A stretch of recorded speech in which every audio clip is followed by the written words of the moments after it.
மாணவர்களுக்கு வணக்கம். மீண்டும் ஒரு குருகுலம் கல்வி நிகழ்ச்சியில் வணிகக் கல்வி பாடம் சம்பந்தமாக உங்களுடன் சந்திப்பதில் மிகவும் மகிழ்ச்சி. இன்றைய தினம் தரம் 13 பாடப்பரப்பிலிருந்து 13வது தேர்ச்சி செயல்பாட்டு முகாமைத்துவம் ஆபரேஷன்ஸ் மேனேஜ்மெண்ட் சம்பந்தமாக உங்களுடன் நாங்கள் கலந்துரையாட இருக்கின்றோம்.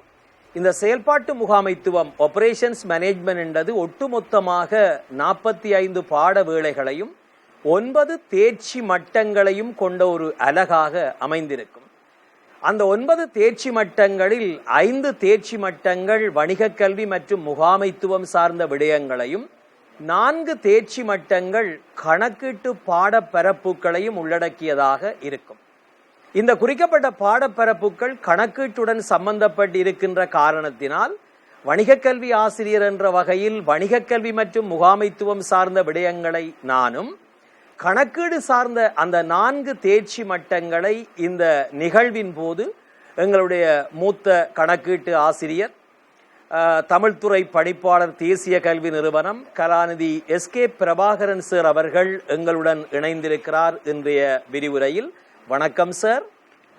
வணக்கம் நண்பர் சோதலிங்கம் ஆசிரியர் அவர்களே மற்றும் பிள்ளைகள் அனைவருக்கும் எங்களுடைய அன்பார்ந்த வணக்கங்கள். இன்றைய வணிக கல்வி இந்த செயலமர்வை, இந்த கருத்து உரையாடலை தன்னுடன் இணைந்து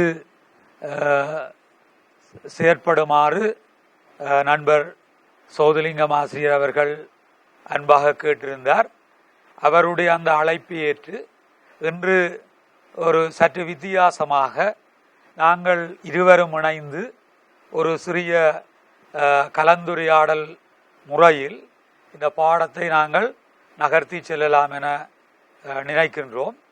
அந்த வகையில் சோதலிங்கம் ஆசிரியர் அவர்களே, இந்த செயற்பாட்டு முகாமைத்துவத்தினுடைய முக்கியத்துவம், இதனுடைய பாட உள்ளடக்கங்கள், இந்த செயற்பாட்டு முகாமைத்தினுடைய அறிமுகம் சம்பந்தமாக எங்களுடைய பிள்ளைகளுக்கு நீங்கள் ஒரு விரிவான விளக்கத்தை வழங்குவீர்கள் என நான் எதிர்பார்க்கிறேன். நிச்சயமாக சார், நன்றி.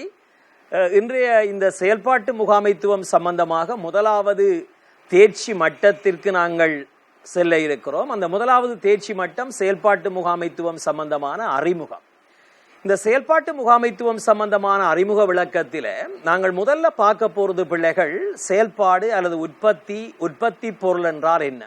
இந்த முகாமைத்துவம் என்பது பெரிய நிறுவனங்களில் 5 பிரிவுகளாக தொழிற்பாட்டு ரீதியாக வகைப்படுத்தப்பட்டிருக்கும்.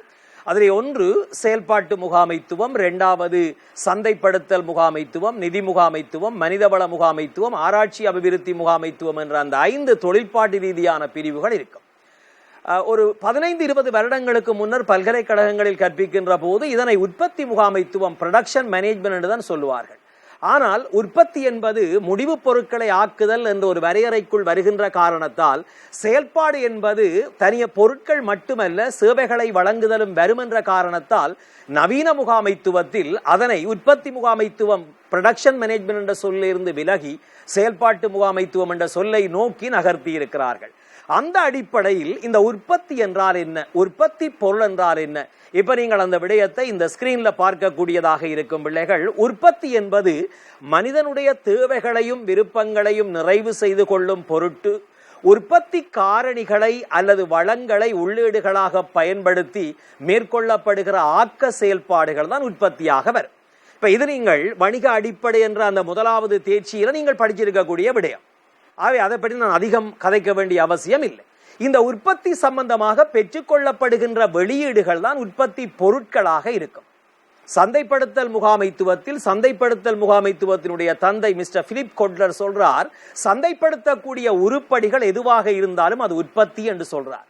அப்படி பார்க்கின்ற போது பிரதான உற்பத்திகளாக வெளியீடுகளாக பொருட்கள், சேவைகள் இருக்கும். அதை நான் காட்டியிருக்கிறேன். அதைத் தொடர்ந்து எண்ணங்கள், இடங்கள், நிகழ்வுகள், செயல்பாடுகள், நபர்கள், ஒழுங்கமைப்புகள், அனுபவங்கள், ஆதனங்கள், தகவல்கள் என்பன காணப்படுவதாக இருக்கும். இது உற்பத்தி என்றால் என்ன, உற்பத்தி பொருட்கள் என்றால் என்ன, இது நீங்கள் ஏற்கனவே பேசிக் பிசினஸ் ஸ்டடீஸ்ல பார்த்து கொண்ட விடயம். இங்கு நாங்கள் பார்க்க வேண்டிய முதலாவது விடயம் செயல்பாட்டு முகாமைத்துவம் என்றால் என்ன. இந்த ஸ்கிரீன்ல நீங்கள் பார்க்க போறீங்கள் செயல்பாட்டு முகாமைத்துவம் என்றதுக்கான வரவிலக்கணம். முகாமைத்துவம் என்றதுக்கான வரவிலக்கணம் பிள்ளைகள் எங்களுக்கு தெரியும். முகாமைத்துவம் என்பது வளங்களை வினைத்திறனாக பயன்படுத்துவதன் மூலம் முகாமை கருமங்களை மேற்கொண்டு நிறுவன இலக்கு நோக்கத்தினை செயல்திறன் மிக்க வகையில் அடைதல்.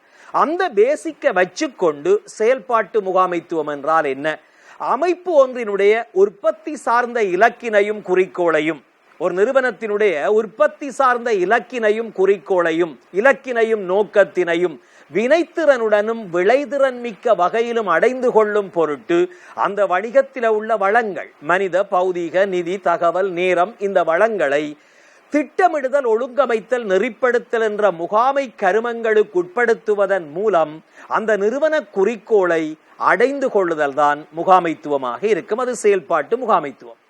ஒவ்வொரு முகாமைத்துவத்துக்குமான வரவிலக்கணம் சொல்கிற போது சந்தைப்படுத்தல் முகாமைத்துவம், செயல்பாட்டு முகாமைத்துவம், மனிதவள முகாமைத்துவம், நிதி முகாமைத்துவம், அந்த ஒவ்வொன்றுக்குமான வரவிலக்கணங்களை சொல்கின்ற போது அந்த வரவிலக்கணத்துக்குள்ள அந்த அடிப்படையான விடயங்கள் அவ்வாறே வரும். முகாமைத்துவ கருமங்கள் 4 அப்படியே வரும். அதே போல முகாமைத்துவ வளங்கள் அப்படியே வரும். இலக்கு குறிக்கோளை அடைந்து கொள்ளுதல், வளங்களை வினைத்திறனாக பயன்படுத்தி நிறுவன குறிக்கோளை நோக்கத்தினை செயல்திறன் மிக்க பயனுறுதி மிக்க வகையில் அடைதல் என்று வரும். அது அப்படியே தான் வரும். அப்ப செயல்பாட்டு முகாமைத்துவம் அவ்வாறேதான். எனவே நிறுவனத்தின் வளங்களை பயன்படுத்தி தரமான பொருட்கள் சேவைகளை உற்பத்தி செய்வதுதான் செயல்பாட்டு முகாமைத்துவத்தினுடைய அடிப்படையான ஒரு கருமமாக இருக்கும். இதை அந்த முதலாவது ஸ்லைட்ல நாங்கள் காட்டி இருக்கிறோம். இரண்டாவது, ஒரு அமைப்புக்கு ஏன் செயல்பாட்டு முகாமைத்துவம் அவசியம் என்ற விடயத்தை நீங்க ஸ்கிரீன்ல பாக்குறீங்க. ஒரு வணிக நிறுவனத்திற்கு ஏன் செயல்பாட்டு முகாமைத்துவம் அவசியம்? ஒரு நிறுவனத்தினுடைய உற்பத்திகளை தரமாக வெளியீடு செய்வதற்கு, அது பொருட்களா சேவைகளா, அந்த உற்பத்திகளை தரமாக உயர்ந்த தரமாக கொண்டு வருவதற்கு நிறுவனத்தில் இருக்கக்கூடிய செயல்பாட்டு செய்முறை ஆபரேஷன் ஆக்டிவிட்டியில இருக்கக்கூடிய நடவடிக்கைகளை வினைத்திறனாகவும் உற்பத்தி திறனாகவும் மேற்கொள்வதற்கு, உற்பத்தியோட சம்பந்தப்பட்ட கிரியங்களை இழிவாக்கம் செய்வதற்கு. நாங்கள் அடுத்தா போல பார்க்க போறது உற்பத்தி சம்பந்தப்பட்ட கிரியங்கள். அந்த கிரியங்கள் கணக்கீடு சம்பந்தமான விடயம். அது எங்களுடைய மரியாதைக்குரிய பிரபாகரன் சார் அவர்கள் சற்று சில நிமிடங்களில் உங்களோட உரையாடுவார். உற்பத்தி சம்பந்தமான கிரியங்களை இழிவு நிலைப்படுத்த வேண்டும். அந்த கிரியங்களை இழிவு நிலைப்படுத்த வேண்டும் என்றால் என்ன உபாயங்கள் கையாளப்பட வேண்டும், அந்த உபாயங்கள் சம்பந்தமாக அடுத்ததாக எங்களுடைய சார் கதைக்க போறார். அடுத்தது பூகோள ரீதியான போட்டி. வணிக போட்டி என்பது ஒரு காலத்தில் உள்நாட்டு போட்டியாக சுதேச போட்டியாகத்தான் இருந்தது. இன்றைக்கு உள்நாட்டில் இருக்கக்கூடிய ஒரு நிறுவனம் பன்னாட்டு நிறுவனங்களினுடைய பொருட்கள் சேவைகளுக்கு எதிராக முகம் கொடுக்க வேண்டி இருக்கிறது. இலங்கையில் இருக்கக்கூடிய ஒரு சாஃப்ட்ரிங் கம்பெனி கொக்கா கோலா, பெப்சி என்ற உலக அமெரிக்காவின் பிரபல்யமான கம்பெனிகளுக்கு போட்டி கொடுக்க வேண்டியிருக்கு. இது குளோபல் கம்பெடிஷன் வேற ஒரு லெவலுக்கு எடுத்து செல்லப்பட்டிருக்கு உலகமயமாக்கலாம். அப்ப அந்த வெற்றிகரமான அந்த போட்டிக்கு முகம் கொடுக்கிறதுக்கு ஒரு நல்ல ஆபரேஷன் மேனேஜ்மெண்ட் வேணும். அடுத்தது புத்தாக்கம். இன்றைக்கு நிறுவனங்கள் வெற்றி பெற வேணும் என்றால் இனோவேட் பண்ணி கொண்டே இருக்க வேணும். இனோவேட் பண்ண இல்லையண்டா ஃபெயிலியர். அப்ப இனோவேட் பண்றதுக்கு நல்ல ஆபரேஷன் மேனேஜ்மெண்ட் டீம் ஒன்று வேணும். அதே போல சமூக பொறுப்புகளை ஒரு வணிக நிறுவனம் பூர்த்தி செய்ய வேணும். அதனூடாக நிலைத்திருக்கின்ற பொருளாதார அபிவிருத்தி, அது சமூக அபிவிருத்தியா இருக்கலாம், பொருளாதார அபிவிருத்தியா இருக்கலாம், அல்லது சூழல் அபிவிருத்தியாக இருக்கலாம். அவற்றையெல்லாம் ஏற்படுத்துவதற்கு இந்த செயல்பாட்டு முகாமைத்துவம் ஒரு வணிகத்திற்கு அவசியமான விடயமாக இருக்கு. அதைத் தொடர்ந்து நாங்கள் பார்க்க போறோம். இந்த விடயம் உங்களுக்கு தெரிஞ்ச விடயம் பிள்ளைகள். உருமாற்றல் செயல்பாடு, கன்வர்ஷன் ப்ரோசஸ் என்றா என்ன? இந்த உருமாற்றல் செயல்பாடுகளை ஒழுங்குபடுத்துவதுதான் செயல்பாட்டு முகாமைத்துவத்தினுடைய முக்கியமான விடயம். உள்ளீடுகள் பயன்படுத்தப்படுகிறது பிள்ளைகள். நிலம், உழைப்பு, மூலதனம், முயற்சி, நேரம், தகவல், அறிவு என்ற உள்ளீடுகள், வளங்கள், உற்பத்தி காரணிகள் பயன்படுத்தப்படுகிறது. வெளியீடுகள் பெறப்படுகிறது. பொருட்கள் சேவைகள் பிரதான வெளியீடு. மிஸ்டர் பிலிப் கொட்லரின் பார்வையில் 10 வகையான வெளியீடுகள் இருக்கிறது. அந்த வெளியீடுகளை பெறுவதற்காக இடம்பெறுகின்ற அந்த செயல்பாடுதான் உருமாற்றல் செயல்பாடு, கன்வர்ஷன் ப்ரோசஸ். அந்த உருமாற்றல் செயல்பாடுகளை என்ன வரும்? ஸ்கிரீனை நீங்க பார்த்து கொள்ளுங்க. வளங்களை பெற்றுக் கொள்ளுதல், பெற்ற வளங்களை பயன்படுத்தல், உற்பத்தி நடைமுறைகளை மேற்கொள்ளுதல், பொருத்துதல், அசம்பிளிங், தொழில்நுட்ப அறிவை பிரயோகித்தல். ஒரு செல்போன் கம்பெனி, ஒரு எலக்ட்ரானிக் திங்ஸை உற்பத்தி செய்கிற கம்பெனி தொடர்ச்சியாக இனோவேட் பண்றதுக்கு டெக்னாலஜிக்கல் நாலேஜ் அங்கே அட் பண்ண வேண்டி இருக்கு. உற்பத்தி முறைமையை தீர்மானித்தல், உற்பத்தி முறைமை சம்பந்தமாக அடுத்து வரப்போற அலகில நாங்கள் பார்க்கலாம். எனவே இந்த வரைபடம் பிள்ளைகள் எக்ஸாம் பேப்பர் கேள்வி. இதை சிம்பிளா காட்டுற போது உள்ளீடு உருமாற்றல் வெளியீடு என்று போடலாம். விரிவாக காட்டுகிற போது உள்ளீடுகளவை, உருமாற்றல் செயல்பாடுகளவை, வெளியீடுகளவை என்பது வரும். சோ இது இன்ட்ரடக்ஷனுக்குள்ளையும் நீங்கள் பார்த்து கொண்ட விடயமாக இருக்கும். பேசிக் ஆஃப் பிசினஸிலே அந்த விடயம் வரும். அடுத்ததாக நாங்கள் பார்க்க போறது பிள்ளைகள், செயல்பாட்டு முகாமைத்துவத்தினுடைய முக்கியத்துவங்கள் என்ன. அடுத்தது நாங்கள் பார்க்க போறோம் சார், செயல்பாட்டு முகாமைத்துவம் எந்த அடிப்படையில் முக்கியத்துவம் என்றதை பார்த்து கொண்டு அதுக்கு என்னென்ன கருமங்கள் வர இருக்கிறது என்றதை பார்க்கிறோம். நாங்கள் சாதாரணமாக சார் முகாமைத்துவத்தினுடைய கருமங்கள் என்று பார்க்கிற போது திட்டமிடல், ஒழுங்கமைத்தல், நெறிப்படுத்தல், கட்டுப்படுத்தல் என்ற கருமங்கள் வரும். ஆனால் ஒவ்வொரு முகாமைத்துவத்தையும் நாங்கள் எடுத்து பார்க்கிற போது அங்கே அதற்குரிய கருமங்கள் வரும். அப்படி பார்க்கிற போது செயல்பாட்டு முகாமைத்துவத்தின் கருமங்களாக உற்பத்தி பொறியியல், ப்ரொடக்ஷன் என்ஜினியரிங் வரும். உற்பத்தி திட்டமிடல், ப்ரொடக்ஷன் பிளானிங் வரும். கொள்வனவு செய்தல், பர்ச்சேசிங், பொருள் கொள்வனவு, உற்பத்திக்கான உள்ளீடுகளை வாங்குதல் வரும். உற்பத்தி கட்டுப்படுத்தல், ப்ரொடக்ஷன் கண்ட்ரோலிங் வரும். ஆராய்ச்சி அபிவிருத்தி, ரிசர்ச் அண்ட் டெவலப்மெண்ட் வரும். இந்த உற்பத்தி பொறியியல், ப்ரொடக்ஷன் என்ஜினியரிங் என்றால் என்ன? இந்த உற்பத்தி பொறியியல் என்பது சார், இந்த உற்பத்தியோட சம்பந்தப்படக்கூடிய செயல் நெறிகளை தீர்மானிப்பது, தரக்கட்டுப்பாடுகளை மேற்கொள்வது, தேவையான இயந்திரங்கள் உபகரணங்களை பெற்றுக்கொள்வது, அந்த உற்பத்திக்கான செயல் ஒழுங்குகள், அதற்கான கால அட்டவணைகளை தயார்படுத்துவது உற்பத்தி சார்ந்த பொறியியல் சம்பந்தப்பட்ட விடயங்களாக இருக்கும். உற்பத்தி திட்டமிடல் என்பது, திட்டமிடல் என்ற டேர்ம்ஸ் நாங்கள் ஏற்கனவே வணிக முகாமைத்துவத்தில் பார்த்திருக்கிறோம். அதை கொஞ்சம் டெவலப் பண்ணி உற்பத்தி திட்டமிடல், நிதி திட்டமிடல், மனிதவள திட்டமிடல். அந்த உற்பத்தி திட்டமிடல் என்பது எதிர்காலத்தில் செய்ய போற உற்பத்தி பொருளினுடைய பண்புகள், அதற்கான கிரயங்கள், அந்த உற்பத்தி செயல்முறைகள், அதை பற்றி நிகழ்காலத்தில் தீர்மானிப்பது.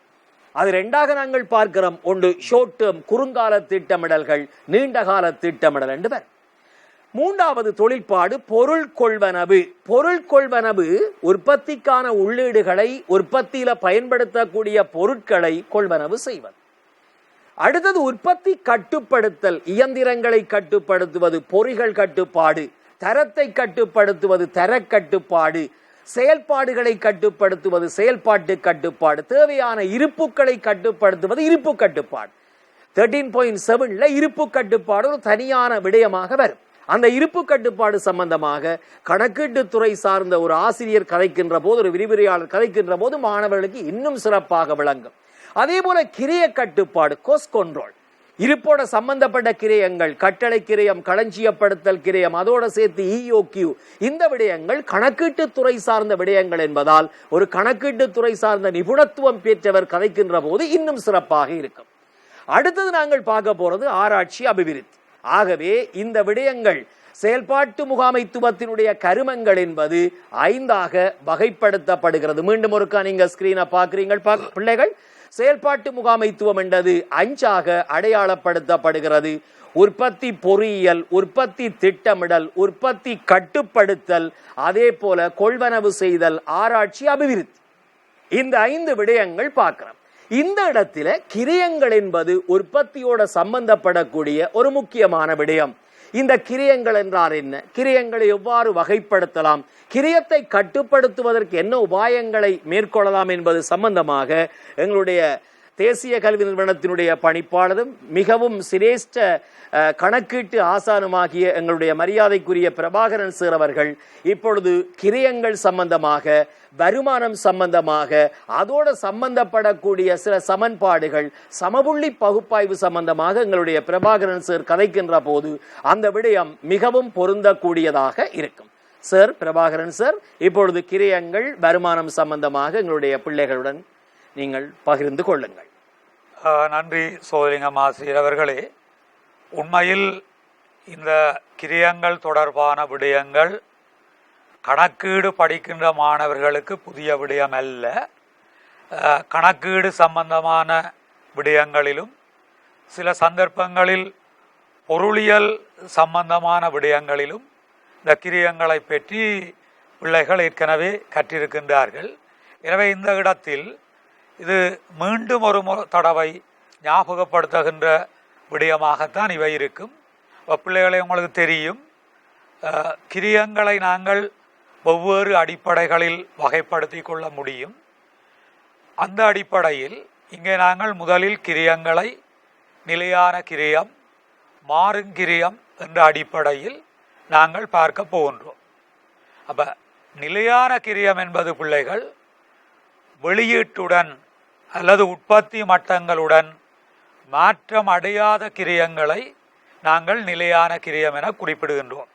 அது வெளியீடோ அல்லது உற்பத்தியோ அதிகரிக்கின்ற பொழுதோ அல்லது குறைவடைகின்ற பொழுதோ அவற்றின் மாற்றங்களுக்கு ஏற்ப மாற்றம் அடையாத கிரியங்களை நாங்கள் நிலையான கிரியம் என நாங்கள் கூறுகிறோம்.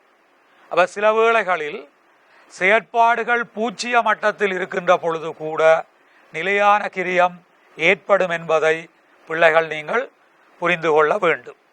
இந்த நிலையான கிரியங்களுக்குரிய உதாரணங்களாக தொழிற்சாலை வாடகை, தொழிற்சாலை இறை கட்டணம், சில வேளைகளில் தொழிற்சாலைகளில் இருக்கக்கூடிய நிரந்தர ஊழியர்களினுடைய சம்பளங்கள் போன்றவை அமைய முடியும். அதே போன்று மாறும் கிரியம் தொடர்பாக நாங்கள் வருகின்ற பொழுது வெளியீட்டில் ஏற்படுகிற மாற்றங்களுக்கு ஏற்ப, அது உற்பத்தியினுடைய அளவில் ஏற்படுகிற மாற்றங்களுக்கு ஏற்ப கிரியத்திலும் மாற்றம் ஏற்படுமாக இருந்தால் அவை மாறும் கிரியம் என நாங்கள் குறிப்பிடுவோம். அது வெளியீடுகள் அதிகரிக்கின்ற பொழுது மாறுங்கிரியங்கள் அதிகரிப்பதாக இருக்கும். வெளியீடுகள் குறைகின்ற பொழுது மாறுங்கிரியங்கள் குறைவதாக இருக்கும். இவ்வாறான மாறுங்கிரியங்களுக்கு உதாரணமாக நாங்கள் நேர்பொருட்கிரியங்களை, நேர்கூலி கிரியங்கள் போன்றவற்றை நாங்கள் குறிப்பிட்டு கொள்ள முடியும். இந்த ஒரு இடத்தில் இன்னொரு நுணுக்கத்தை கூட பிள்ளைகள் புரிந்து கொள்ள வேண்டும். பொதுவாக நேர்பொருட்கிரியங்கள், நேர்கூலி கிரியங்கள் மாறுங்கிரியங்களாக கருதப்படுகின்றன. ஆனால் அதற்காக எப்பொழுதுமே நேர்கிரியங்கள் அனைத்துமே மாறுங்கிரியங்களாக இருக்க வேண்டும் என்கிற ஒரு அவசியம் இல்லை. அநேகமான நேர்கிரியங்கள் மாறுங்கிரியங்களாக இருக்கும் என்பதையும் பிள்ளைகள் இந்த இடத்தில் புரிந்து கொள்ள வேண்டும். எனவே இந்த இடத்தில் இந்த பாடத்திட்ட பகுதியில் நிலையான கிரியங்களையும் மாறுங்கிரியங்களையும் கூட்டுவதன் மூலம் பெறப்படுவது மொத்த கிரியமாக இருக்கும். டோட்டல் காஸ்ட் என்று நாங்கள் சொல்லுவோம்.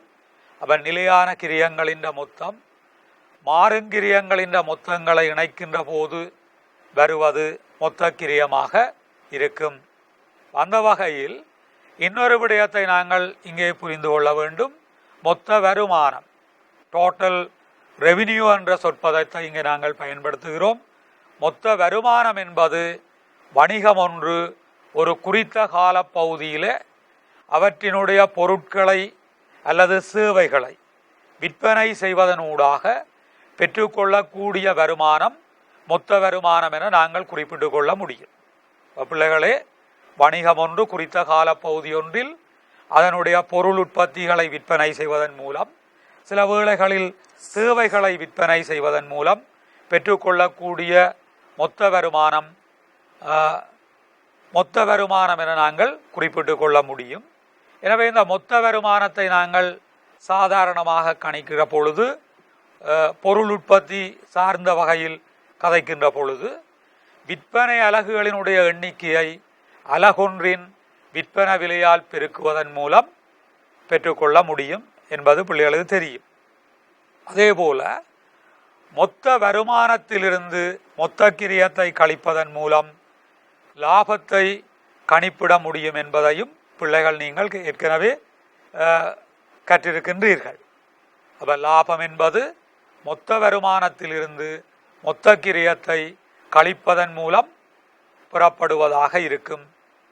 இங்கே இந்த கணக்கீட்டு பாடம் தொடர்பில் நீங்கள் ஏற்கனவே கற்றிருக்கக்கூடும் பங்களிப்பு தொடர்பாக, அந்த பங்களிப்பு தொடர்பான கருத்துக்கள் இந்த செயற்பாட்டு முகாமைத்துவத்தின் கீழும் உள்ளடக்கப்பட்டிருக்கிறது என்பதை பிள்ளைகள் கருத்தில் கொள்ள வேண்டும்.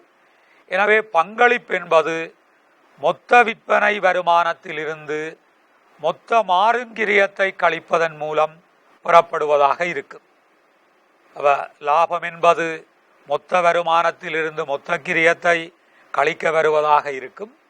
பங்களிப்பு என்கிற விடயம் மொத்த வருமானத்திலிருந்து மொத்த மாறுங்கிரியத்தை கழிப்பதன் மூலம் பெறப்படுவதாக இருக்கும். எனவே அந்த பங்களிப்பு நேர்கணியமாக இருக்கின்ற பொழுது குறித்த செயற்பாடை மேற்கொள்ள வணிகம் தீர்மானத்தை மேற்கொள்ள முடியும். அலகிற்கான பங்களிப்பு என்பது சார் ஒரு அலகினுடைய விற்பனை வருமானத்தில இருந்து அலகுக்கான மாறும் கிரியத்தை கழிக்கின்ற போது பெற்றுக்கொள்ளக்கூடியதாக இருக்கும். நீங்கள் ஞாபகப்படுத்தினது நல்லதாசிரியர் அவர்களே. உண்மையில் பிள்ளைகள் இதை ஞாபகப்படுத்திக் கொள்ள வேண்டும். பங்களிப்பு என்று வருகிற பொழுது அது மொத்த பங்களிப்பா அலகு பங்களிப்பா என்கிற விடயத்தை அவர்கள் கவனத்தில் கொள்ள வேண்டும். மிக முக்கியமாக அது தொடர்பான கணிப்பீடுகள் வருகின்ற பொழுது மொத்த பங்களிப்பா அல்லது அலகு பங்களிப்பா என்பதை அவர்கள் தெளிவாக கருத்தில் கொள்ள வேண்டும்.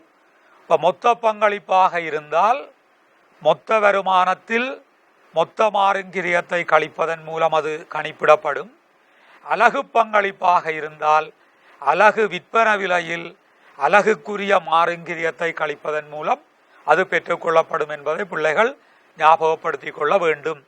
எனவே இந்த இடத்தில் இன்னும் ஒரு மிக முக்கியமான விடயம், இது கணக்கீட்டு பாடத்திட்டத்திலும் காணப்படுகின்ற ஒரு பாட விடயம், இலாப நட்டமற்ற புள்ளி அல்லது சமப்பாட்டு புள்ளி. சமப்புள்ளி என்கிற பொழுது சமப்பாட்டு புள்ளி என நாங்கள் அதனை குறிப்பிட்டு கொள்ள முடியும். பிரேக் ஈவன் பாயிண்ட் என்று சொல்வார்கள். அது எந்த ஒரு வணிகமும் அந்த வணிகத்தினுடைய தீர்மானங்களை இலகுவாக மேற்கொள்வதற்கு வசதியாக அவர்களினுடைய செயற்பாட்டு மட்டங்கள் தொடர்பில் லாப நட்டமற்ற புள்ளி அல்லது சமப்பாட்டு புள்ளி என்பதை அறிந்திருக்க வேண்டும். அதாவது இப்போ நாங்கள் நாளாந்தம் அல்லது ஒரு குறுகிய காலங்களுக்கு இடையில் தீர்மானங்களை எடுப்பதற்காக அடிக்கடி நாங்கள் வருமான கூற்றுகளை தயாரித்து லாப நட்டங்களை கணிப்பீடு செய்து கொண்டிருக்க முடியாது. அப்போ உண்மையில் பிள்ளைகள் அதை அறிந்திருப்பார்கள். அப்போ எனவே அந்த மீண்டும் மீண்டும் நாங்கள் குறுகிய கால அடிப்படைகளில் வருமான கூற்றுகளை தயாரித்து கொண்டிருக்காமல் ஓரளவிற்கு அந்த காரணிகளில் பெருமளவு மாற்றங்கள் ஏற்படாத போது அவர்கள் இந்த லாப நட்டமற்ற புள்ளியை தீர்மானித்து வைத்திருப்பதன் ஊடாக தேவைப்படுகிற எந்த ஒரு சந்தர்ப்பத்திலும் இந்த வணிகத்தினுடைய செயற்பாடுகள் லாபம் உழைக்கப்படுகிற செயற்பாட்டு மட்டங்களில் காணப்படுகின்றனவா அல்லது நட்டம் உழைக்கப்படுகின்ற நிலைமையில் இந்த செயற்பாட்டு மட்டங்கள் காணப்படுகின்றனவா என்பது பற்றி இலகுவாக அவர்கள் தீர்மானங்களை மேற்கொள்ள லாப நட்டமற்ற புள்ளி என்பது மிக முக்கியமான விடயமாக இருக்கும். பிள்ளைகளை நீங்கள் அறிந்திருக்கின்றீர்கள், ஒரு செயற்பாடு தொடர்பாக இலாபமோ அல்லது நட்டமோ இல்லாத செயற்பாட்டு மட்டம் லாப நட்டமற்ற புள்ளி. இலாபம் அல்லது நட்டம் இரண்டும் இல்லாத செயற்பாட்டு மட்ட அளவு லாப நட்டமற்ற புள்ளி. அல்லது சரி, இதை இன்னொரு விதமாக பிள்ளைகள் விளங்கிக் கொள்ள முடியும். மொத்த வருமானமும் மொத்த கிரயமும் சமநிலைப்படுகின்ற செயற்பாட்டு மட்டத்தினுடைய அளவு லாப நட்டமற்ற புள்ளியாக இருக்கும். அந்த கருத்தையும் பிள்ளைகள் மிக முக்கியமாக பகுதி 1 இந்த பல்தேர்வு வினாக்கள் அல்லது சிறுவிடை வினாக்கள் தொடர்பாக அந்த நுட்பங்களை அவர்கள் தெரிந்திருக்க வேண்டும். ஒரு செயற்பாட்டு மட்டம் தொடர்பாக மொத்த வருமானத்தையும் மொத்த கிரயத்தையும் சமநிலைப்படுத்தக்கூடிய செயற்பாட்டு மட்டத்தின் அளவு லாப நட்டமற்ற புள்ளி. எனவே அதை தீர்மானித்து வைத்திருப்பதன் மூலம் அவர்கள் தாங்கள் எந்த நிலையில் செயற்படுகிறார்கள் அல்லது அந்த நிலையில் இருந்து எந்த நிலையை நோக்கி தங்களை நகர்த்தி கொள்ள வேண்டும், நகர வேண்டும் என்கிற அவ்வாறான தீர்மானங்களை முகாமை இலகுவாக மேற்கொள்ள முடியும். எனவே தொடர்ந்து நாங்கள் இந்த இது தொடர்பாக 2 பேருமே நாங்கள் இந்த வரைவு தொடர்பாக நாங்கள் உண்மையில் கலந்துரையாட முடியும். இந்த வரைவு ஒரு சமப்பாட்டு வரைவு, அது மரபு சமப்பாட்டு வரைவு என்று கூட நாங்கள் சொல்ல முடியும். வணிக கல்வி பாடத்தை பொறுத்தவரையில் இது போதுமான இந்த சமப்பாட்டு வரைவு மாத்திரமே போதுமானது. பிள்ளைகள் கணக்கீட்டு பாடத்தை கற்கின்ற பொழுது அங்கே மரபு சமப்பாட்டு வரைவு, பங்களிப்பு சமப்பாட்டு வரைவென 2 விதமான வரைவுகளை கற்றிருப்பார்கள் அல்லது கற்றுக்கொள்வார்கள். ஆனால் வணிக பாடத்தில் நாங்கள் சமப்பாட்டு வரைவு என்பது பாடத்திட்டத்தில் இந்த வரைவு மட்டுமே உள்ளடக்கப்பட்டிருக்கின்றது. உண்மையில் இது மரபு சமப்பாட்டு வரைவாக இருக்கும் என்பதை பிள்ளைகள் ஞாபகப்படுத்திக் கொள்ள வேண்டும். அப்போ இதில் சார் அவர்கள் பிள்ளைகள் ஞாபகப்படுத்திக் கொள்ள வேண்டிய இன்னொரு விடயம் இந்த வரைபடத்தினுடைய இந்த அச்சுக்கள் தொடர்பானது. உண்மையில் நான் இதில் சொல்லிக்கொள்ள முடியும் சார், சில வேளைகளில் கணக்கீடு கற்காத மாணவர்களும் வணிக கல்வி கற்கின்ற மாணவர்களாக இருக்கிறார்கள். அப்ப அந்த கணக்கீடு பாடத்தை கற்காமல் வணிக கல்வி ஒரு பாடமாக கற்கின்ற பிள்ளைகள் இந்த இடத்தில் அந்த நுட்பங்களை அவர்கள் ஞாபகப்படுத்திக் கொள்ள வேண்டும். இங்கே சார் இந்த நிலைக்குத்தச்சை பொறுத்தவரையில், அந்த வையச்சை பொறுத்தவரையில் பிள்ளைகள் அங்கே கவனிக்க வேண்டிய ஒரு விடயம் இருக்கிறது. என்றால் இந்த சுயகற்றலில் பிள்ளைகள் ஈடுபடுகின்ற பொழுது அவர்களுக்கு குழப்பம் பெறக்கூடிய ஒரு இடம் இந்த இடம் சார், இந்த அச்சுக்கள் தொடர்பாக. அல்லது சில வேளைகளில் இந்த அச்சுகள் தொடர்பாக அவர்களுக்கு ஒரு தெளிவான விளக்கம் காணப்படுவதில்லை. எனவே அந்த வையச்சு நிலைக்குத்தச்சை பொறுத்தவரையில் அது மொத்த செலவை குறிக்கலாம் அல்லது மொத்த வருமானத்தை குறிக்கலாம். அங்கே அந்த பிள்ளைகள் இது தொடர்பாக அறிந்து கொள்ள வேண்டி இருக்கிற நுட்பம், நாங்கள் வருமான கோட்டை பற்றி கதைக்கின்ற பொழுது அந்த நிலைக்குத்தச்சிலே இருக்கின்ற பெருமானங்கள் வருமானத்தை புலப்படுத்தும். கிரியக்கோடுகள் சம்பந்தமாக நாங்கள் கலந்துரையாடுகின்ற பொழுது நிலைக்குத்தச்சில் காணப்படுகின்ற பெருமானங்கள் அந்த கிரியத்தை, அது செலவினத்தை அல்லது கிரியத்தை புலப்படுத்துவதாக இருக்கும் என்பதை பிள்ளைகள் அறிந்திருக்க வேண்டும்.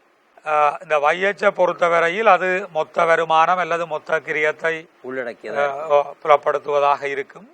இதிலே இந்த கிடையச்சு தொடர்பாக பிள்ளைகள் அதிகம் கவனத்தை செலுத்த வேண்டி இருக்கும். மிக முக்கியமாக அதிலே உள்ள ஒரு நுட்பத்தை அவர்கள் வாங்கிக் கொள்ள வேண்டும். உண்மையில் நீங்கள்லாம் இந்த பாடப்பகுதியை தயார்படுத்தி இருக்கின்றீர்கள், மிக கவனமாக நீங்கள் அதை தயார்படுத்தி இருக்கின்றீர்கள். இந்த கிடையச்சு சார் உற்பத்தியினுடைய அல்லது விற்பனையினுடைய தொகையை குறிப்பிடும். அது அளவை அல்லது அலகுகளை குறிக்கும். இங்கே தொகை என்பது குவாண்டிட்டி, அதனுடைய அலகுகள் அல்லது அளவுகளை குறிப்பதாக இருக்கும். சில பிள்ளைகளுக்கு அதிலே ஒரு சந்தேகம் பெறக்கூடிய விடயம் இருக்கின்றது. உற்பத்தி அல்லது விற்பனை என இங்கே நாங்கள் குறிப்பிட்டிருக்கிறோம். அப்ப சாதாரணமாக பிள்ளைகள் சிந்திப்பார்கள், உற்பத்தியும் விற்பனையும் சமனாக இருக்கக்கூடிய வாய்ப்புகள் நடைமுறையில் அருமை. ஆனால் இந்த சமப்பாட்டு புள்ளி தொடர்பாக நாங்கள் ஆய்வை செய்கின்ற பொழுது, பகுப்பாய்வை செய்கின்ற பொழுது இங்கே மிக முக்கியமான ஒரு எடுகோள் எடுக்கப்படுகின்றது என்பதை பிள்ளைகள் மிகவும் அவதானமாக ஞாபகப்படுத்திக் கொள்ள வேண்டும். அப்ப இங்கே இருக்கக்கூடிய அந்த எடுகோளை பிள்ளைகளுக்கு நாங்கள் ஞாபகப்படுத்திக் கொள்ள வேண்டும். குறித்த அந்த காலப்பகுதியில் உற்பத்தியினுடைய அளவும் விற்பனையினுடைய அளவும் சமமாக இருக்கும் என்பது இங்கே எடுக்கப்படுகின்ற மிக முக்கியமான எடுகோளாக இருக்கும் சார்.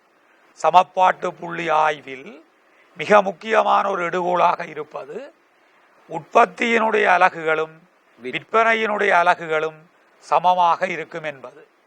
இதனுடைய இன்னொரு கருத்து, இதனுடைய இன்னொரு விரிவாக்கம் நாங்கள் சொல்ல முடியும். ஒரு வணிகத்தில் ஆரம்ப இருப்போ இறுதி இருப்போ இல்லை, காணப்படுவதில்லை என்ற அடிப்படையில் தான் உண்மையில் நாங்கள் இந்த சமப்பாட்டு புள்ளி ஆய்வை மேற்கொள்ளுகின்றோம். இந்த ஆய்வை செய்கின்ற பொழுது வணிகத்தில் ஆரம்ப இருப்புகள் இறுதி இருப்புகளவையும் காணப்படுவதில்லை, உற்பத்தி செய்யப்படுகின்ற முழு அலகுகளும் விற்பனை செய்யப்படும் என்ற அடிப்படையில் தான் நாங்கள் இந்த ஆய்வை மேற்கொள்கின்றோம் என்பதை பிள்ளைகள் புரிந்து கொள்ள வேண்டும்.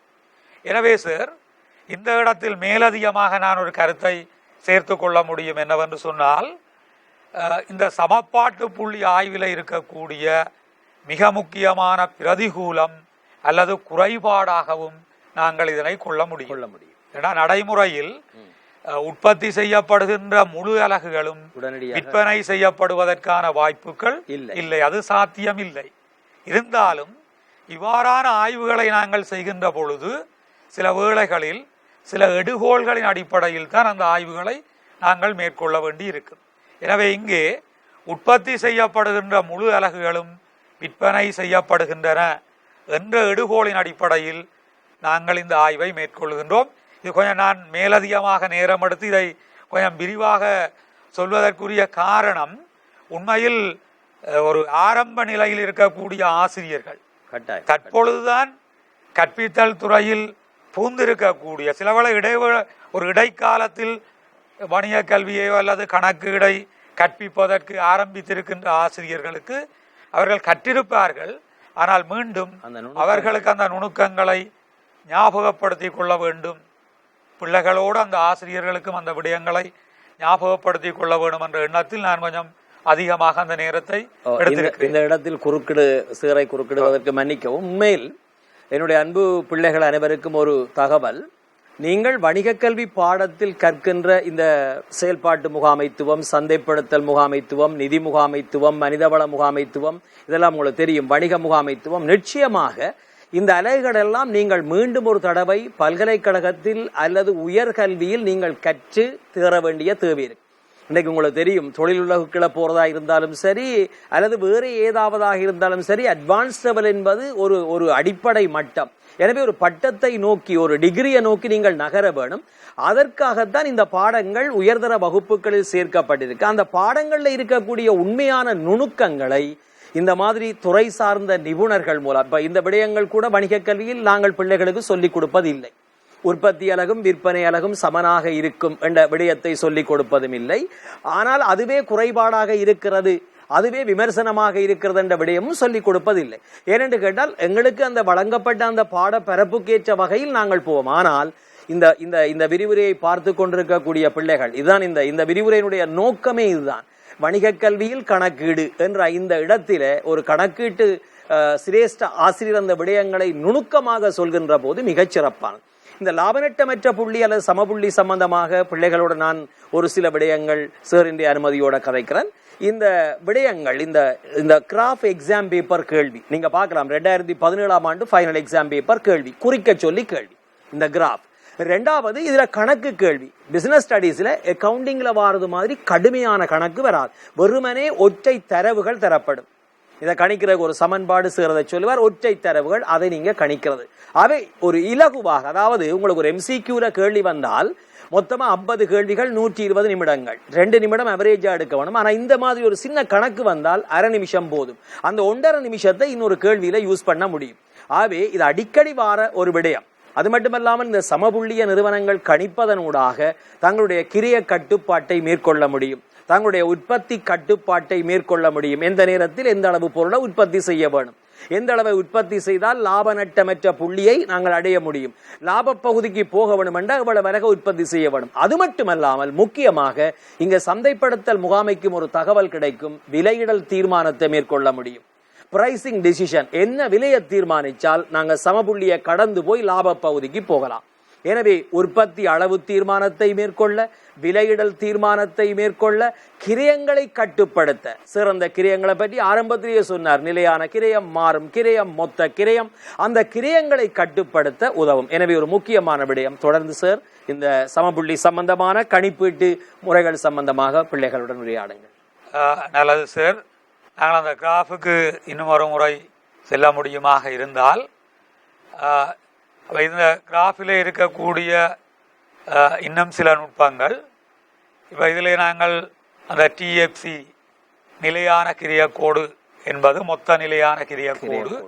அப்போ அந்த மொத்த நிலையான கிரியக்கோடு பொருளியலில் கூட பிள்ளைகள் கற்றிருக்கிறார்கள். அது கிடையச்சுக்கு சமாந்தரமாக இருக்கும். அப்போ அது கிடையச்சு சமாந்தரமாக இருப்பதற்குரிய முக்கியமான காரணம், வெளியீடுகள் அதிகரித்தால் என்ன, வெளியீடுகள் குறைந்தால் என்ன, மொத்த நிலையான கிரியம் மாற்றமின்றி இருக்கும். வெளியீடுகள் பூச்சிய நிலையில் இருந்தாலும் அந்த கிரியம், வெளியீடுகள் பூச்சிய நிலையில் இருக்கின்ற போது கூட நிலையான கிரியம் காணப்படும். அதனால்தான் அந்த நிலையான கிரிய கோடு நிலைக்குத்தச்சிலிருந்து வரையப்படுகின்றது. நிலைக்குத்தச்சிலிருந்து வரையப்படுகிறது கிடையச்சுக்கு சமாந்தரமாக. அதேபோல் இங்கே மொத்தக்கிரிய கோடை, மொத்தக்கிரிய கோட்டிலும் ஒரு நுட்பம் இருப்பதை பிள்ளைகள் அவதானித்துக் கொள்ள வேண்டும். மொத்தக்கிரிய கோடு என்பது நிலையான கிரியத்தையும் மாறுங்கிரியத்தையும் உள்ளடக்கிய மொத்தக்கிரிய கோடு. அந்த மொத்தக்கிரிய கோடு ஆரம்பிக்கின்ற இடத்தை நாங்கள் பார்க்கின்ற பொழுது நிலைக்குத்தச்சை அந்த நிலையான கிரியக்கோடு ஆரம்பிக்கின்ற அந்த புள்ளியில் இருந்துதான் மொத்த கிரியக்கோடு ஆரம்பித்து இடமிருந்து வலமாக கீழிருந்து மேலாக நகர்ந்து செல்வதை நாங்கள் காணக்கூடியதாக இருக்கிறது. காரணம் என்னென்று சொன்னால், வெளியீடு பூச்சியமாக இருக்கக்கூடிய நிலையில் நிலையான கிரியம் நாங்கள் காணப்படும் என்று குறிப்பிட்டோம் சார். அப்ப எனவே வெளியீடு பூச்சிய நிலை இருக்கின்ற பொழுது உண்மையில் மொத்த கிரியம் என்பது நிலையான கிரியம், மாறுங்கிரியம் இருக்காது, நிலையான கிரியம் இருக்கும். அப்ப வெளியீடு பூச்சியமாக இருக்கின்ற பொழுது நிலையான கிரியம்தான் மொத்த கிரியமாக இருக்கும். எனவே அந்த நிலைக்குத்தச்சிலிருந்து மொத்த கிரிய கோடு நகர்ந்து செல்வதை நாங்கள் பார்க்கக்கூடியதாக இருக்கிறது. இது கூட சில வேளைகளில் இந்த MCQவிலே அவர்கள் நுணுக்கமாக கேட்க முடியும். உதாரணமாக ஒரு சமப்பாட்டு புள்ளி வரைவில் மொத்த கிரிய கோடு பற்றிய சரியான கூற்று, எனவே சில விடைகளை அங்கே வழங்க முடியும். எனவே மொத்த கிரிய கோடு பொழுதும் நிலைக்குத்தச்சில் அந்த நிலையான கிரிய கோடு ஆரம்பிக்கின்ற அந்த புள்ளியில் இருந்துதான் இது ஆரம்பித்து நகர்ந்து செல்லும் என்கிற விடயத்தை ஒரு நுணுக்கத்தை போடலாம். இந்த மாதிரி உற்பத்தியினுடைய அளவு பூச்சிய நிலையில் காணப்படுகின்ற போது நிலையான கிரியமே மொத்த கிரியமாகும், சரியா தவறா அப்படி என்று கேட்டால் நீங்கள் அதை நுணுக்கமா விளங்கிக் கொள்ள முடியும். நிச்சயமாக. அதே போல மொத்த வருமான கோடை TR டோட்டல் ரெவின்யூ, மொத்த வருமான கோடை நாங்கள் பார்க்கின்ற பொழுது பூச்சிய புள்ளியில் இருந்து அது நகர்ந்து செல்வதை நாங்கள் பார்க்கக்கூடியதாக இருக்கிறது. காரணம், வெளியீடு பூச்சியமாக இருக்கின்ற பொழுது வருமானம் பூச்சியம், வெளியீடு என்கிற பொழுது அந்த வெளியீட்டுக்குரிய விற்பனைகள் அதிகரிக்க அதிகரிக்க அது தொடர்பான வருமானம் அதிகரித்து செல்லும் என்பதை அந்த கோடு காட்டுகின்றது. எனவே பிள்ளைகளின் மரபு சமப்பாட்டு வரைவிலே 3 கோடுகள் இடம்பெற்றிருப்பதை பிள்ளைகள் ஞாபகப்படுத்திக் கொள்ள முடியும். நிலையான கிரிய கோடு, மொத்த கிரிய கோடு, மொத்த வருமான கோடு. மொத்த கிரிய கோடும் மொத்த வருமான கோடும் சமநிலைப்படுகின்ற அந்த புள்ளி என்னவாக இருக்கும்? சமப்பாட்டு புள்ளியாக இருக்கும். இந்த சமப்பாட்டு புள்ளிக்கு இடப்புறமாக கீழே இருக்கக்கூடிய அந்த பகுதி நட்ட பகுதியாக இருக்கும், மேலே இருக்கக்கூடிய அந்த பகுதி லாப பகுதியாக இருக்கும் என்பதை பிள்ளைகள் அங்கே விளங்கிக் கொள்ள வேண்டும். அப்ப சமப்பாட்டு புள்ளியை அவர்கள் பார்த்து கொள்ள முடியும். அவ கீழே இருப்பது நட்ட பகுதியாகவும் மேலே இருப்பது லாப பகுதியாகவும் அங்கே கருதப்படும். எனவே இந்த லாப நட்டமற்ற புள்ளியை கணிப்பது தொடர்பான சமன்பாடொன்று நாங்கள் பார்க்கின்ற பொழுது மொத்த நிலையான கிரியத்தை அலகிற்கான பங்களிப்பால் வகுத்தல் வேண்டும். மேலே மொத்த நிலையான கிரியம், கீழே அலகிற்கான பங்களிப்பு. எனவே break even point is equal to TFC over C என்று குறிக்கின்றோம். அங்கே C என்பது கன்ட்ரிபியூஷன் ஓ யூனிட் கன்ட்ரிபியூஷன், அலகுக்கான விடயமாக இருக்கும். அப்ப பங்களிப்பு என்பது ஏற்கனவே நாங்கள் அதை பற்றி கலந்துரையாடி இருக்கின்றோம். அலகுக்குரிய விற்பனை விலையில அலகுக்கான மாறுங்கிரியத்தை கழிக்கின்ற பொழுது அந்த பங்களிப்பு பெறப்படும். நல்லது சார். தொடர்ந்து இந்த 13.2 உற்பத்தி முறைமைகள் சம்பந்தமாக பிள்ளைகளுக்கு நீங்கள் உங்களுடைய விளக்கத்தை வழங்கி. நன்றி சார். உண்மையில் ஒரு அருமையான விளக்கம். நான் ஒரு வணிகக் கல்வி ஆசிரியராக இருந்தாலும் கூட இந்த வணிகக் கல்வியில இருக்கக்கூடிய இந்த கணக்கீட்டு பாட பரப்பு, கிரயம், வருமானம், லாபம், அதே போல ஒரு வணிக நிறுவனத்தினுடைய சமபாட்டு புள்ளி, இந்த விடயங்களை இவ்வாறு ஆழ அகலமாக கற்பிப்பது உண்மையில் இல்லை. ஆகையினால் எங்களுடைய மூத்த கணக்கீட்டு ஆசிரியர் மிக தெளிவாக இன்றுதான் உண்மையில் இதில் நான் சொல்றதிலே ஒரு வெக்கம் இல்லை, இன்றுதான் அந்த நுணுக்கங்களை நான் புரிந்து கொண்டேன். மற்றபடி எங்களுக்கு ஆசிரியர் வழிகாட்டி இருக்கிறது, தேசிய கல்வி நிறுவனத்தினுடைய வழிகாட்டி இருக்கிறது, வேறு ஏதாவது முகாமைத்துவ புத்தகங்களை பார்த்துவிட்டு தேவையான அளவில் மாணவர்களுக்கு அதை சொல்லிவிட்டு செல்வோம். உண்மையில் ஒரு ஏலவல் ஆசிரியர் எவ்வளவு ஆழமாக கற்பிக்கிறாரோ அந்த அளவுக்கு அந்த பிள்ளைகள் எங்களை எதிர்காலத்தில் விரும்புவார்கள். ஒரு 25 வயதாகி அவர்களுடைய பட்டம் வாங்குகின்ற போது அல்லது பல்கலைக்கழகத்தில் பட்டம் பெறுவதற்கு முனைகின்ற போது நாங்கள் ஆழ அகலமாக கற்பித்த அந்த நுணுக்கங்களை அவர்கள் புரிந்து கொள்வார்கள். ஆகவே அது எங்களுடைய கால வரையறை காரணமாக நாங்கள் அந்த அளவுக்கு ஆழமாக போறதில்லை. உண்மையில எனக்கு ஒரு மகிழ்ச்சியான விடயம் இன்றைய வணிக கல்வியினுடைய இந்த சேலமர்வில் இந்த ஒளிபரப்பு நிகழ்ச்சியில் மிக சிறப்பாக அதை தந்திருந்தார் எங்களுடைய சார். ஆகவே நாங்கள் இப்ப 13.2 இந்த 2வது தேர்ச்சி மட்டத்துக்கு வாரம். இது கூட நீங்கள் அறிந்திருக்கக்கூடிய விடயம் உற்பத்தி முறைமைகள். ஒரு பொருளை உற்பத்தி செய்வதற்காக பயன்படுத்தக்கூடிய உபாயங்கள் எவ்வாறு மேற்கொள்ளப்படுகிறது என்பதை அடிப்படையாக வச்சுக்கொண்டு உற்பத்தி முறைமைகளை நாங்கள் வகைப்படுத்தலாம். அந்த உற்பத்தி முறைமைகளை நாங்கள் வகைப்படுத்துகின்ற போது சார் மிக முக்கியமாக 3 வகையான உற்பத்தி முறைகளை நாங்கள் சொல்லுவோம். ஒன்று வேலை உற்பத்தி அல்லது கட்டளைக்கான உற்பத்தி, ஜாப் ப்ரொடக்ஷன் என்று சொல்லுவோம். 2வது தொகுதி உற்பத்தி, பேட்ச் ப்ரொடக்ஷன் என்று சொல்லுவோம். 3வது பாய்வு அல்லது பாய்ச்சல் உற்பத்தி, ஃப்ளோ ப்ரொடக்ஷன். மிக எளிமையான விளக்கம் சார். அதுல இந்த வேலை உற்பத்தி அல்லது கட்டளைக்கான உற்பத்தி என்றால் என்ன? இப்ப உதாரணத்துக்கு ஒரு எக்ஸெண்டர் நபர் தன்னுடைய பிறந்த நாளுக்காக ஒரு பேக்கரியில போய் தனக்கு விருப்பமான ஒரு வடிவத்தில ஒரு கேக்கை தயார்படுத்த சொல்லி கேட்கிறார். அந்த கேக்கில தன்னுடைய பெயரை அச்சிட சொல்லியும் தன்னுடைய பிறந்த தினத்தை அச்சிட சொல்லியும் கேட்கிறார். இப்ப அது அவருக்காக மட்டுமே உற்பத்தி செய்யப்பட்ட பொருள். இப்ப அந்த பொருளை இன்னொரு ஆளுக்கு விற்பனை செய்ய முடியாது. அவருடைய பெயர் இருக்கிறது, அவருடைய விருப்பத்துக்கான வடிவம் இருக்கிறது, திகதி இருக்கிறது, இது அவருக்குரியது. அதே போல ஒரு பாடசாலைக்கு தேவையான சில தளபாடங்களை உற்பத்தி செய்ய சொல்லி அந்த பாடசாலை ஒரு நிறுவனத்துக்கு கட்டளை இடுகிறது. அந்த தளபாடங்கள் உற்பத்தி செய்யப்படுது. அதே போல ஒருவருடைய திருமணத்திற்காக ஒரு திருமண ஆடை வடிவமைக்கப்படுகிறது. அது அவருக்குரியது. அவருடைய மதம், அவருடைய கலாச்சாரம், அவருடைய உடல் தேக கட்டமைப்பு, அவருடைய அளவுக்கு ஏற்பவே தயார்படுத்தப்படும். எனவே கட்டளைக்கான உற்பத்தி அல்லது வேலை உற்பத்தி என்பது ஒரு நபரினுடைய அல்லது ஒரு நிறுவனத்தினுடைய. தேசிய கல்வி நிறுவனத்துக்கு தேவையான ஒரு மென்பொருளை வடிவமைத்து தர சொல்லி ஒரு மென்பொருள் கம்பெனியிடம் கட்டளையிடப்படுகிறது. அது தேசிய கல்வி நிறுவனத்தினுடைய நிர்வாக செயல்பாடுகளுக்கு தேவைக்கு பயன்படுத்துவதற்கானது. அது இன்னொரு நிறுவனத்தால் பயன்படுத்த முடியாது.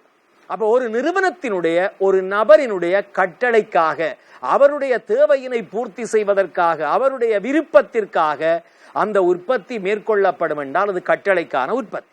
இந்த கட்டளைக்கான உற்பத்தியின் ஒரு சிறப்பியல்பு என்னென்றால், இந்த உற்பத்தியின் ஆரம்ப கட்டத்திலிருந்து முடிவு கட்டம் வரை ஒரு நபரால் அல்லது ஒரு விசேடத்துவம் பெற்ற ஒரு நபரால் மேற்கொள்ளப்படுவதாக இருக்கும். இதுதான் அந்த கட்டளைக்கான உற்பத்தி அல்லது வேலை உற்பத்தியாக இருக்கும்.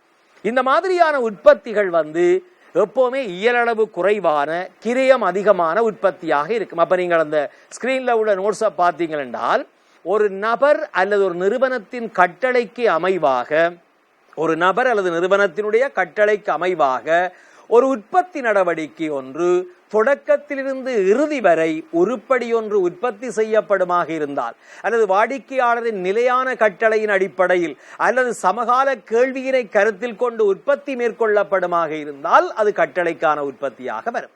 அப்ப எக்ஸாம்பிள் சொன்ன உதாரணங்களை போட்டிருக்கிறோம். இந்த கட்டளைக்கான உற்பத்தியினுடைய சிறப்பியல்பு என்ன? இந்த உற்பத்தி சார் ஒரு தனிப்பட்ட நபருக்காக அல்ல ஒரு நிறுவனத்தின் தேவைக்காக மேற்கொள்ளப்படுகின்ற காரணத்தால் அது வாடிக்கையாளர்களுடைய தேவைகள், விருப்பங்களுக்காக இடம்பெறும். அவர்களை திருப்திப்படுத்த முடியும். மற்ற உற்பத்திகள் எல்லாம் சந்தைக்கு வழங்குவதற்காக செய்யப்படுகின்ற உற்பத்திகளாக இருக்கும். அதே போல நுகர்வோரை திருப்திப்படுத்தலாம் என்ற அவர்களுக்காகவே நாங்கள் எங்களுக்கு ஒரு திருமண ஆடையால் ஒரு பர்த்டே கேக்க வடிவமைக்கிறோம் என்றால் நாங்கள் விருப்பத்தின் அடிப்படையில் அதை செய்கிறோம். அப்ப எங்களுக்கான உற்பத்தியாக இருக்கும். அடுத்தது, இது சந்தைக்கான உற்பத்தி அல்ல. எனவே மார்க்கெட்ல உள்ள ரிஸ்க், இடர்கள் தவிர்க்கப்படும். ஒரு ஆள் கட்டளையிட்ட பிறகுதான் உற்பத்தி செய்கிறோம். ஆகவே இது அனுகூலங்களாக இருக்கும். அதே வேளையில சில பிரச்சனைகள், பிரதிகூலங்கள், வரையறைகளும் இருக்கும். என்ன வரையறைகள்? ஒன்று, கிரயம் அதிகமாக இருக்கும். கொமனாக ஒரு 100 கேக்கை உற்பத்தி செய்கிற போது ஒரு கேக்குக்கான காஸ்ட் 500 ரூபாவாக இருக்கிற போது, ஒரு பர்த்டே கேக்கை கட்டளையிட்டு பெறுகின்ற போது அது 2000 ரூபாவாக இருக்கும். கிரயம் உயர்வாக இருக்கும். அந்த உற்பத்தியில விசேட திறமை, நிபுணத்துவம் கொண்டவர்கள் ஈடுபடுத்தப்பட வேணும். விசேடமான உபகரணங்கள், கருவிகள் பயன்படுத்தப்பட வேணும். இது சந்தைக்கான உற்பத்தி என்ற ஒரு அமைப்பு காணப்பட மாட்டாது. இது இந்த வேலை உற்பத்தியில இருக்கக்கூடிய சில அனுகூலம். இந்த டெபினிஷன் விளங்கிடுதுன்னா நீங்கள் போகலாம் இலகுவாக. இரண்டாவது சார், தொகுதி உற்பத்தி என்ற ஒரு விடயத்துக்கு நாங்கள் போறோம். ஒரு பேக்கரியில ஒரு நேரத்தில் ஒரு 100 ராத்தல் பானை உற்பத்தி செய்கிறது, ஒரு பிஸ்கட் கம்பெனியில ஒரு 500 பிஸ்கட்டை உற்பத்தி செய்தல், அல்லது ஒரு பர்னிச்சர் கம்பெனியில ஒரு 100 ஷேர்ஸை உற்பத்தி செய்தால், அல்லது மாணவர்களுக்கான ஒரு சீருடையை ஒரு 100 சீருடையை உற்பத்தி செய்தால், ஒரு கிரிக்கெட் டீமுக்கான ஒரு 100 டிஷர்ட்டை உற்பத்தி செய்தால், ஒரு பாடசாலைக்கு தேவையான ஒரு 500 டிஷர்ட்டை உற்பத்தி செய்தால் தொகுதி உற்பத்தி. இந்த உற்பத்தியின் சிறப்பியல்பு என்ன? ஒரு தடவையில் ஒரு தொகுதி பொருட்கள் சமமான இயல்புகள் பண்புகளோட உற்பத்தி செய்யப்படும். அந்த உற்பத்தி தொகுதி அடுத்த கட்டத்துக்கு நகருகின்ற போது அந்த பண்புகள் மாற்றமடையக்கூடியதாக இருக்கு. எனவே தொகுதி உற்பத்தி என்பதற்கு இந்த பேக்கரியில செய்யப்படுகின்ற வெதுப்பக உற்பத்திகள், அல்லது மாணவர்களுக்கான சீருடை, இப்படியான விடயங்கள், அல்லது ஒரு வருடத்தின் ஆரம்பத்தில் ஒரு 100 கலண்டரை அச்சிடுதல், 100 டயரி அச்சிடுதல், இப்படியான விடயங்கள் எல்லாம் ஒரு தொகுதி உற்பத்தியாக, அல்ல ஒரு 1000 அப்பியாச கோப்பிகளை அச்சிடுதல் தொகுதி உற்பத்தியாக வரும். இந்த தொகுதி உற்பத்தியினுடைய அனுகூலங்கள் என்ன? பொருளின் வெளியீட்டில் மாற்றங்கள் தொகுதிக்கு தொகுதி தான் ஏற்படும். ஒரே தொகுதியில் வரக்கூடிய பொருட்கள் ஒத்த பொருட்களாக இருக்கும். பிறகு மாற்றம் செய்யப்படும். அடுத்தது ஒப்பீட்டு ரீதியாக பாரியளவான பெரிய அளவான உற்பத்தியாக இருக்கிற காரணத்தால் அந்த விற்பனை புரள்வு அதிகமாக இருக்கும், லாபம் அதிகமாக இருக்கும். அதே போல அலகுக்கான கிரயம் இங்கே குறைவாக இருக்கும். காரணம், இங்கே தொகுதியாக ஓரளவுக்கு அதிகளவு எண்ணிக்கையில் பொருட்கள் உற்பத்தி செய்யப்படுகின்ற காரணத்தால் அந்த உற்பத்திக்கான அலகு கிரயமானது குறைவாக இருக்கும். அப்ப வெளியீட்டினுடைய அளவு வேலை உற்பத்தியோடு ஒப்பிடுகின்ற போது சார் அதிகமாக இருக்கும். கிரயம் உற்பத்தியில் அளவு அதிகமாக இருக்கிற காரணத்தால் கிரயம் குறைவாக இருக்கும். அது மட்டுமல்லாமல் இந்த உற்பத்தி அளவு அதிகரிக்கிற போது விற்பனை புரள்வும் அதால கிடைக்கிற லாபமும் அதிகமாக இருக்கும். அதேபோல என்ன பிரதிகூலங்கள் அப்படி என்று கேட்டால், இந்த தொகுதி உற்பத்தியில பிள்ளைகள் பாய்வு உற்பத்தியோடு ஒப்பிடுகின்ற போது, வேலை உற்பத்தி அல்ல பாய்வு உற்பத்தியோடு ஒப்பிடுகின்ற போது சிக்கனம் பேண முடியாம இருக்கும், கிரயம் உயர்வாக இருக்கும். இப்படியான குறைபாடுகளும் அங்கே காணப்படும். நாங்கள் சில விடயங்களை குறைபாடுகளை ஒப்பிடுகிற போது இன்னொன்றோடு ஒப்பிட்டுத்தான் நாங்கள் அந்த விடயத்தை பார்க்க வேண்டி இருக்கு. மூன்றாவதாக நாங்கள் பார்க்கிற பிள்ளைகள் பாய்வு அல்லது பாய்ச்சல் உற்பத்தி. ஒரு சாஃப்ட் ட்ரிங்க் கம்பெனியாக இருக்கலாம். இப்போ நீங்க இந்த டிஸ்கவரி சேனல்ல ஃபுட் ஃபேக்டரியில பார்க்கிற உற்பத்திகள் எல்லாத்தையும் நீங்க பார்த்தீங்கன்னா பெரும்பாலும் ஃப்ளோ ப்ரொடக்ஷனாகத்தான் இருக்கும். ஒரே வகையான பொருட்கள் அனைத்து நுகர்வோருக்கும் ஒரே மாதிரி, ஒன் ஃபார் ஆல் என்ற அடிப்படையில் தொடர்ச்சியாக பேரளவாக நேர் வரிசையில் பாய்ந்து செல்லக்கூடிய வகையில் பொருட்கள் உற்பத்தி செய்யப்பட்டால் அது அந்த சந்தைக்கான அந்த எதிர்கால கேள்விக்கான உற்பத்திக்கு நாங்கள் சொல்லக்கூடிய பெயர் பாய்வு அல்லது பாய்ச்சல் உற்பத்தி. பிள்ளைகளில் ஒரு கேள்வி அடிக்கடி வாரது, வேலை உற்பத்தி, தொகுதி உற்பத்தி, பாய்வு உற்பத்தி என்பது அடிக்கடி வார விடயமாக இருக்கிற காரணத்தாலே இந்த விடயத்தின் மீது நீங்கள் கூடுதல் கவனம் செலுத்த வேண்டும். இந்த பாய்வு உற்பத்தியின் அனுகூலங்கள் என்ன? நான் ஆரம்பத்திலேயே சொல்லி போடன், உற்பத்தியினுடைய இயலளவு அதிகம். உற்பத்தியினுடைய இயலளவு அதிகமாக இருக்கின்ற போது உற்பத்திக்கான கிரயங்கள் குறைவாக இருக்கும். வேலை உற்பத்தியில பார்க்கிற போது சார் உற்பத்தி தனி அலகாக இருக்கும், அல்ல ஒரு சில அலகாக இருக்கும், ஒரு கட்டளைக்கான உற்பத்தியாக இருக்கும். எனவே உற்பத்தியின் அலகுகளின் எண்ணிக்கை குறைகின்ற போது அலகுக்கான கிரயம் அதிகமாக இருக்கும். பாய்வு உற்பத்தியை பொறுத்தமட்டில அலகுக்கான கிரயம் ஒப்பீட்டு ரீதியாக குறைவாக இருக்கும். அது மட்டுமல்லாமல் இந்த உற்பத்தியில பிள்ளைகள் அதிக அளவு ஊழியர்கள் தேவைப்படாது. ஏனென்று கேட்டால் குறைவான ஊழியர் போதும். ஏனென்று கேட்டால் பெரும்பாலும் இயந்திரமயமாக்கப்பட்ட உற்பத்திகள், அது நாங்கள் பார்க்கலாம். உற்பத்தி நடவடிக்கைகளில் பெரும்பாலும் இயந்திரங்கள், கணனிகள் பயன்படுத்தப்படும். அப்ப குறைவான அளவு ஊழியர்கள் பயன்படுத்தப்படுவார்கள். எனவே மனிதவள செலவு குறைவாக இருக்கும். அது மட்டுமல்லாமல் நவீன தொழில்நுட்பங்களை இலகுவாக பிரயோகித்து இந்த உற்பத்திகள் மேற்கொள்ளப்படும். அப்ப இது பாய்வு உற்பத்தியில இருக்கக்கூடிய அனுகூலம். அதேவேளை என்ன குறைபாடுகள், பிரதிகூலம்? அதிக முதலீடு. இயந்திரமயமாக்கப்படுகின்ற போது உற்பத்திகள், கணனிமயமாக்கப்படுகின்ற போது அதிக முதலீடுகள் தேவைப்படும். அது மட்டுமல்லாமல் பேரளவாக உற்பத்தி செய்கின்ற போது அந்த உள்ளீடுகள், உற்பத்திக்கான வளங்கள், உள்ளீடுகள், மூலப்பொருள், ஊழியம், மின்சாரம் அவை அதிகம் தேவைப்படும். பேரளவாக உற்பத்தி செய்கின்ற போது சந்தையிலே அவற்றை சந்தைப்படுத்த முடியாத போது சந்தைப்படுத்தல் இடர்கள் ஏற்படும். அது மட்டுமல்லாமல் வேலை உற்பத்தியில தனித்தனியான அலகுகளாக வருகின்ற போது அந்த இடத்தில உற்பத்திக்கான கிரயம், உற்பத்திக்கான கிரயம் அதிகமாக இருக்க இங்க கிரயம் குறைவாக இருக்கும். அப்ப பிள்ளைகள் முக்கியமாக 3 வகையான உற்பத்தி முறைமைகளை நீங்க பார்த்திருக்கிறீர்கள். ஒன்று வேலை உற்பத்தி அல்லது கட்டளைக்கான உற்பத்தி, இரண்டாவது பாய்வு உற்பத்தி அல்லது பாய்ச்சல் உற்பத்தி, மூன்றாவது தொகுதி உற்பத்தி என்ற 3 விடயங்களை நாங்கள் பார்த்து கொண்டிருக்கிறோம். இந்த உற்பத்தி முறைமையை நாங்கள் தெரிவு செய்கின்ற போது கவனத்தில் கொள்ள வேண்டிய விடயங்கள் சம்பந்தமாக, வேலை உற்பத்தியை நாங்கள் பிரயோகிக்க போறோமா, தொகுதி உற்பத்தியை பிரயோகிக்க போறோமா, அல்ல பாய்வு உற்பத்தியை பிரயோகிக்க போறோமா, இந்த உற்பத்தி முறையை நாங்கள் தெரிவு செய்கின்ற போது என்ன விடயங்கள் கவனத்தில் கொள்ளப்பட வேண்டும். இந்த இடத்துல சார் நாங்கள் பார்க்கிறோம் 3 விதமான உற்பத்தி முறை. ஒவ்வொரு நிறுவனமும் தங்களோட உற்பத்தி பொருளின் தன்மை, தங்களிடம் இருக்கக்கூடிய வசதி, அந்த உள்ளீடுகளின் கிடைப்பனவு, சந்தை கேள்வி, இவற்றை அடிப்படையாக வச்சுக்கொண்டு சார் இந்த குறிக்கப்பட்ட உற்பத்தி முறைமை, ப்ரொடக்ஷன் மெத்தட் எதுவாக இருக்கும் என்பதை தீர்மானிக்கலாம்.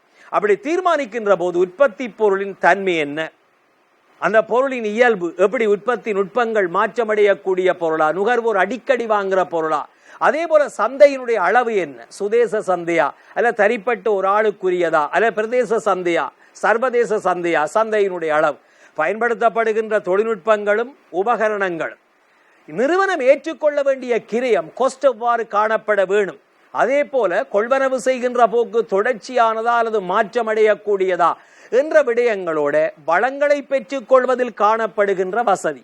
அப்ப இந்த மாதிரியான விடயங்கள் எல்லாம் உற்பத்தி முறைமையை தெரிவு செய்கின்ற போது கவனத்தில் கொள்ள வேண்டிய காரணிகளாக இருக்கு. இந்த இடத்துல இந்த உற்பத்தி முறைமையை தெரிவு செய்கின்ற போது உற்பத்தி சம்பந்தமான கிரயங்கள் முக்கியமானது.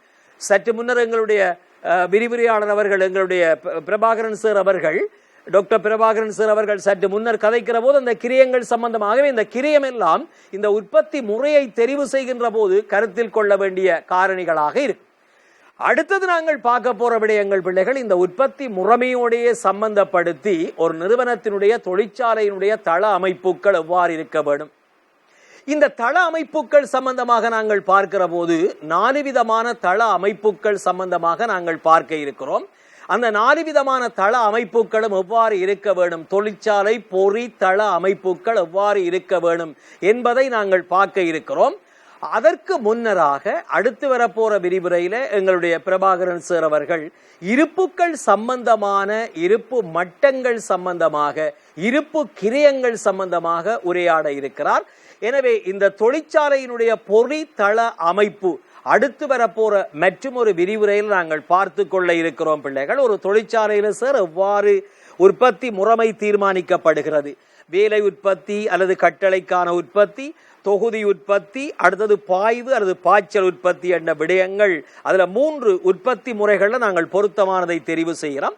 அப்படி தெரிவு செய்த பிறகு அந்த உற்பத்திக்கான பொறி இயந்திரங்கள் எவ்வாறு பொருத்தப்பட வேண்டும், அதை நான் அடுத்து வரப்போற விரிவுரையில 2ஆம் கட்டமாக பார்க்கிற அதே வேளை எங்களுடைய பிரபாகரன் சார் அவர்கள், டாக்டர் பிரபாகரன் சார் அவர்கள் அடுத்து வரப்போற அந்த குறிக்கப்பட்ட அலகில அந்த உற்பத்தி சம்பந்தப்பட்ட கிரயங்கள் எவ்வாறு, உற்பத்தி சம்பந்தப்பட்ட மட்டங்கள் எவ்வாறு இருக்கும், ஒரு நிறுவனத்தினுடைய கட்டளையிடலோட உற்பத்தியோட சம்பந்தப்படக்கூடிய கிரயங்கள், இருப்பு வைப்புக்கான கிரயங்கள் எவ்வாறு இருக்கும், அது சம்பந்தமாக உரையாடுவோம் பிள்ளைகள்.